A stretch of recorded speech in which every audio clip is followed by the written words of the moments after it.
Hey, Book Nook Librarian here, and I am in Grant Park, and behind me are some statues of characters that you might know from Beverly Cleary books. And so in particular, there's Ribsy. So I'm here and I want to tell you a little bit about Beverly Cleary because it's her birthday. So we're having a little bit of a field trip today, and I'm sitting in Grant Park in the sculpture garden. And Beverly Bunn became Beverly Cleary in 1940, and she was a librarian in Yakima, Washington, and she wrote her first book, which was in fact Henry Huggins, in 1950. Beverly Cleary really listened when kids asked, "Where are the books about kids like us?" And that's when Henry Huggins was born. It was the book Dear Mr. Henshaw that earned her a Newbery in 1984. Over 91 million copies of her books have sold worldwide. That's amazing. And all of her books are still in print. She published nearly 50 books before retiring in 1999. I don't know if you can hear over the lawn blowers and mowers, even with my handy dandy microphone. This is why a field trip is kind of hard, right? Because you can't really control your environment as much as you can when you're at home. Like my glasses. I didn't even think about my glasses being completely dark while I'm talking to you all, but oh well. So one of the things that I think is pretty cool is that, her childhood, specifically, she had really good memories of childhood coming from 6 years that she spent living on her family's farm in Yamhill County, Oregon.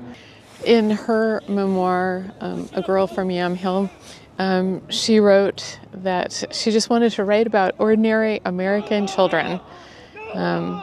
She said, quote, "grubby neighborhood kids," unquote.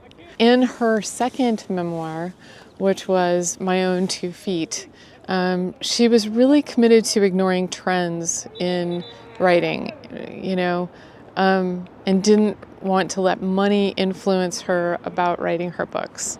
So just more to love, right? More to love about Beverly Cleary in 2025.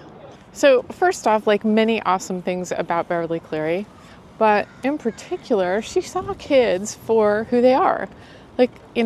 That's probably one of the most amazing things, is that she really saw kids and took their troubles really seriously. She presented lower middle class, families who didn't have unlimited resources.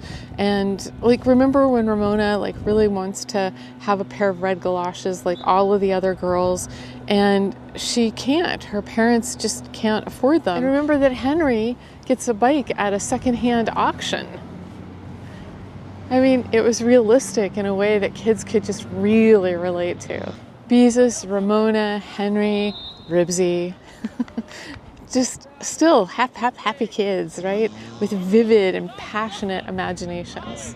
I was talking to a man who remembers reading them, and if I had been smart and swift, I would have whipped out my camera and talked to him a little bit more, but it was so great. I mean, he's probably, in his 70s, and he remembered reading about Henry Huggins and just loved his stories.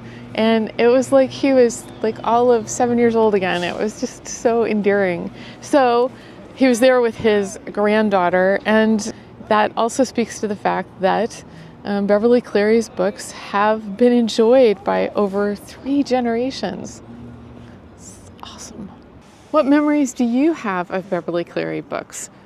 Tell me in the comments. Right, Henry?